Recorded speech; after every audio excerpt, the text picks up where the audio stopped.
حضرت ذوالقرنین رضی اللہ تعالیٰ عنہ، اللہ تعالیٰ نے انہیں زمین میں اقتدار دیا تھا۔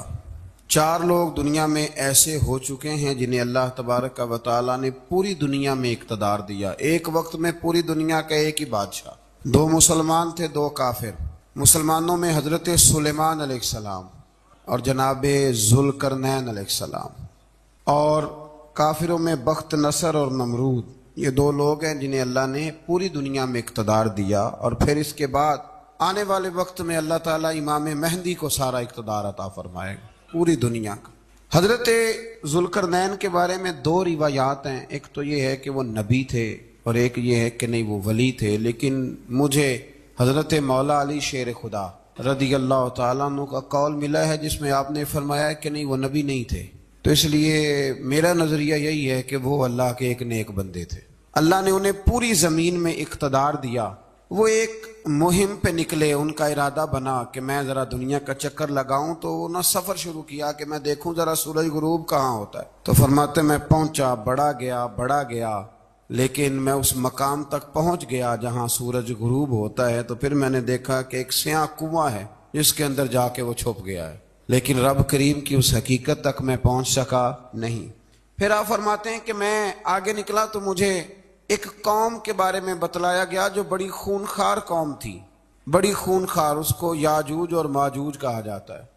یہ قوم اتنی خونخوار تھی کہ یہ درندوں کو بھی کھا جایا کرتے تھے، اتنے لمبے چوڑے ان کے قد تھے، اتنے زیادہ طاقتور تھے کہ سانپ اور بچھو بھی کھا جاتے تھے۔ یہ نکلا کرتے تھے سبزے کے دنوں میں تو ساری کھیتیاں اجاڑ جاتے تھے، ہر چیز تباہ کر جاتے تھے، حتیٰ کہ انسانوں تک کو کھا جاتے تھے۔ تو حضرت ذوالقرنین جب وہاں پہنچے، اللہ تبارک و تعالیٰ نے انہیں ان مظلوم لوگوں کا مددگار بنایا جن پر یاجوج اور ماجوج کی قوم ظلم کرتی تھی۔ انہوں نے آپ سے کہا کہ حضور مہربانی فرمائیں، اس قوم سے تو ہماری جان چھڑائیں۔ آپ نے فرمایا تم میری مدد کرو۔ انہوں نے کہا حضور کس طرح؟ فرمایا بس جسمانی طور پر میری مدد کرو۔ تو آپ نے پھر وہاں ایک دیوار بنائی، لوہا کاٹ کر، سیسا پگھلا کر، پتھر ڈال کر ایک بڑی موٹی تازی دیوار بنائی، اور اتنی اونچی بنائی، اور پھر اس کے چاروں جانب آگ جلائی تاکہ وہ لوہا اس طرح پگھل جائے کہ وہ دیواروں کے ساتھ چپک جائے، تاکہ کوئی آدمی پیر رکھنا چاہے تو پیر رکھ کے اس پہ چڑھ نہ سکے۔ آپ نے وہ دیوار بنائی۔ اب اس قوم کا حال یہ ہوا کہ وہ اس کے اندر قید ہیں، وہ صبح جب اٹھتے ہیں تو اس کو توڑنا شروع کرتے ہیں، توڑتے رہتے ہیں، تو جب شام ہوتی ہے تو ان میں سے ہر روز ایک شخص کہتا ہے اتنی رہنے دو، باقی کل کریں گے، لیکن جب وہ سویرے اٹھتے ہیں تو اللہ تعالیٰ اس دیوار کو پھر سے مضبوط فرما دیتا ہے۔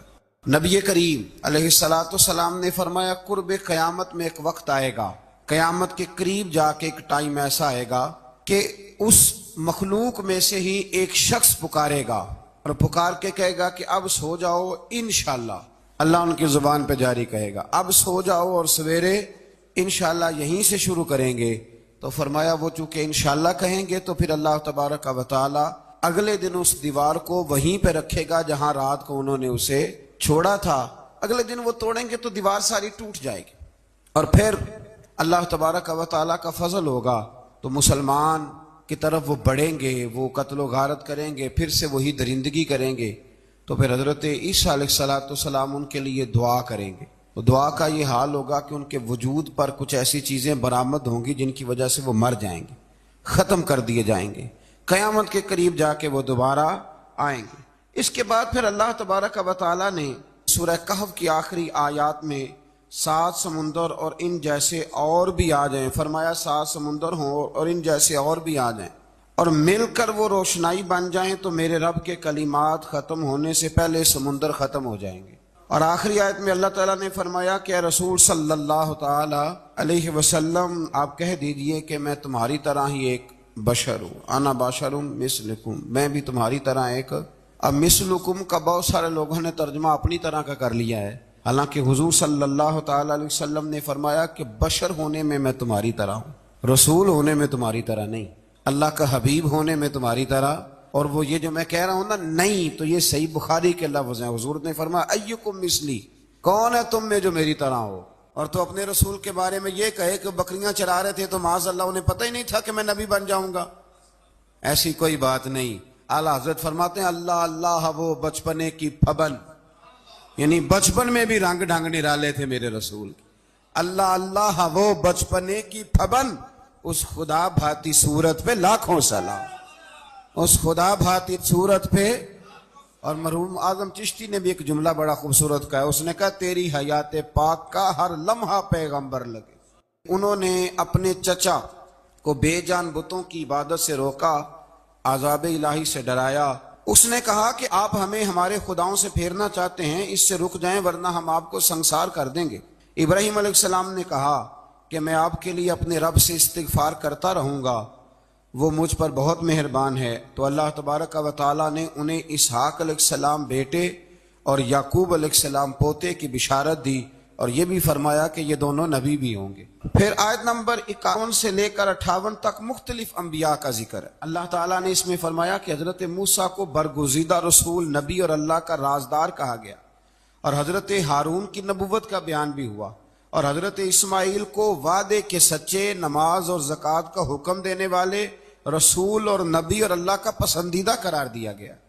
ادریس علیہ السلام کو صدیق نبی قرار دیتے ہوئے فرمایا کہ ہم نے ان کو بلند جگہ پہ بٹھایا ہے.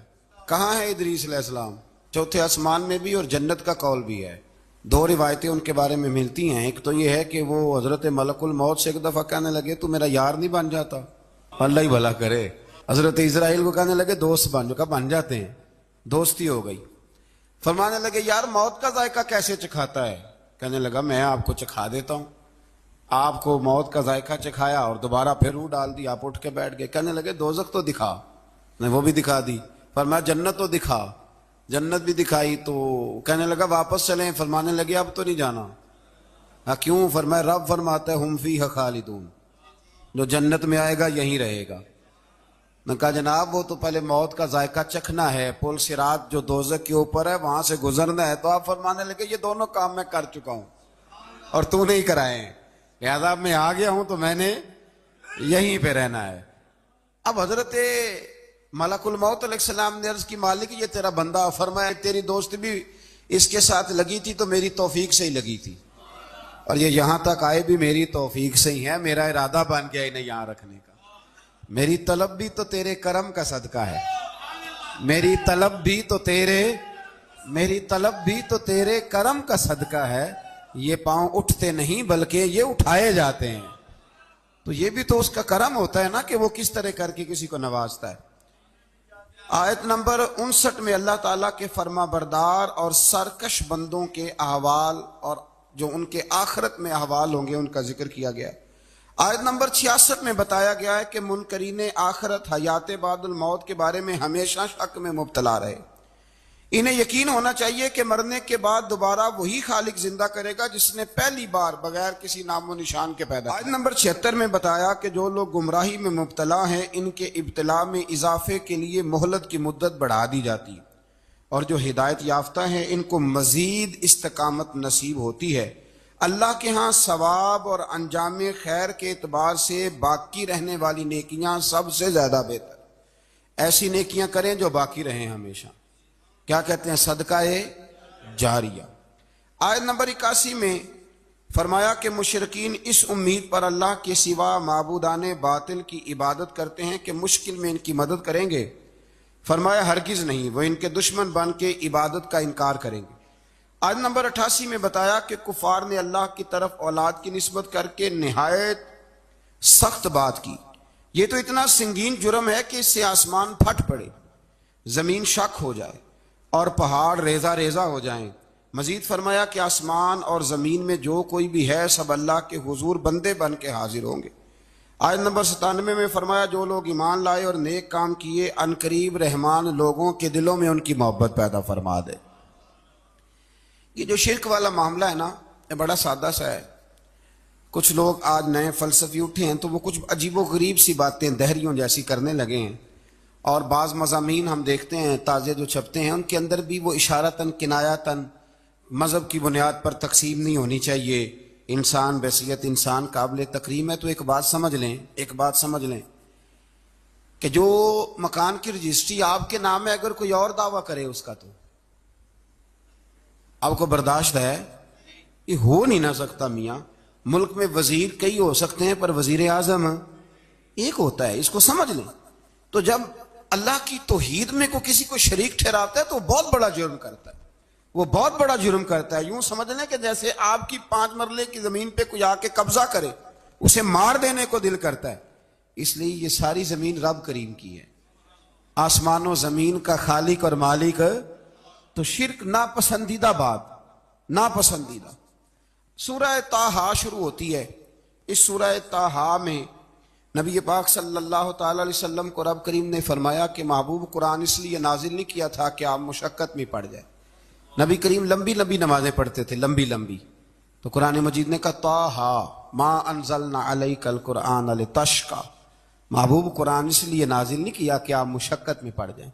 حضور لوگوں کو بڑی جد و جہد کے ساتھ دین کی طرف بلاتے تھے، تو کہا محبوب قرآن اس لیے نازل نہیں کیا تھا کہ آپ مشقت میں پڑ جائیں، آپ تو مشقت کرنے لگ گئے۔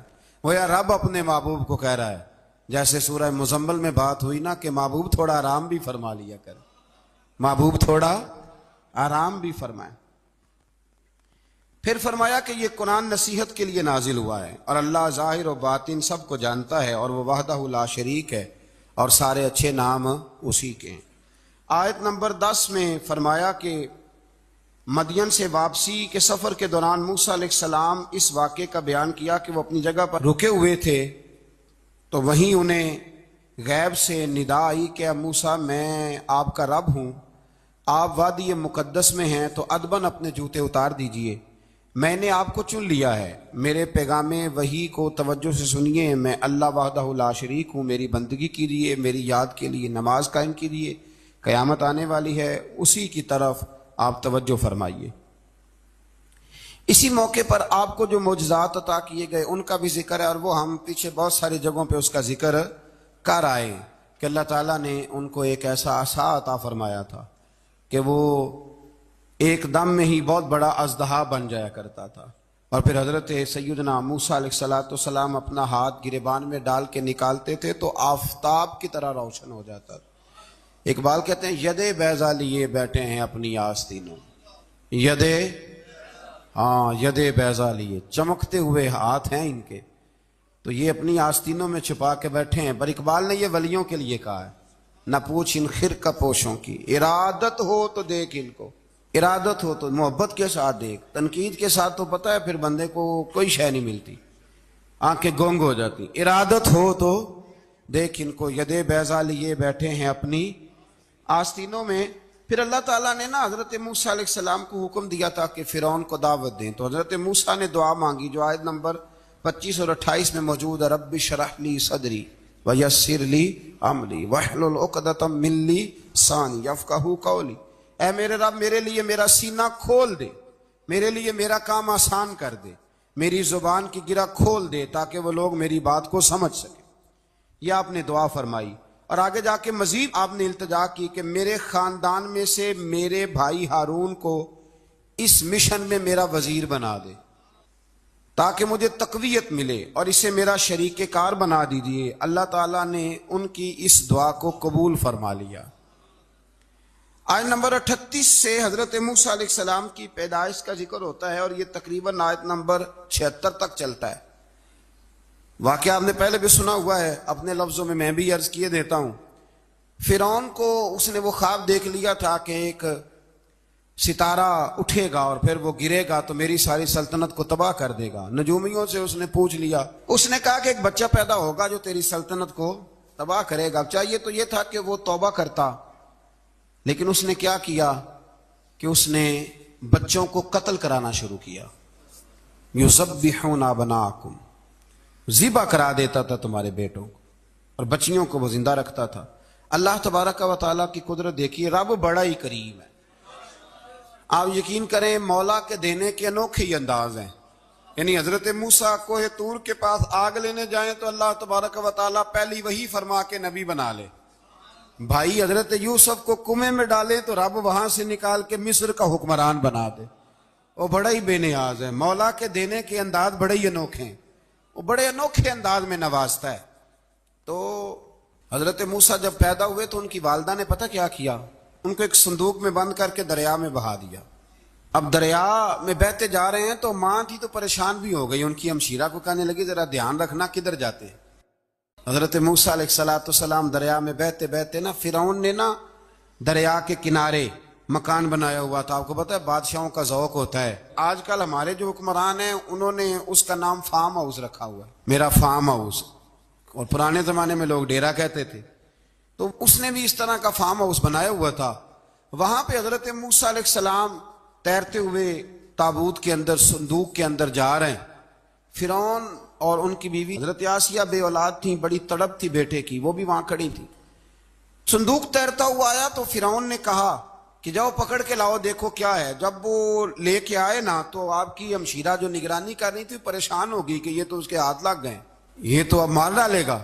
لیکن جب خوبصورت اور چمکتا ہوا بچہ دیکھا تو بی بی آسیہ کہنے لگی یہ بنی اسرائیل کا ہے ہی نہیں, یہ تو پتہ نہیں کہاں سے بہتا ہوا یہاں آ گیا ہے. تو ایسے ہی چھوڑ, یہ پتہ نہیں کہاں سے رکھ نہ لیں. تو حضرت موسیٰ علیہ السلام وہ کہنے لگا نہیں انہی کے ہیں, موسیٰ علیہ السلام اسی کے ہیں. تو آسیہ کہنے لگی تیرے تو سر پہ نا بس بھوت ہی سوار ہو گیا, ہر وقت وہی لوگ تجھے یاد رہتے ہیں, یہ پتہ نہیں کہاں سے بہ کے آیا.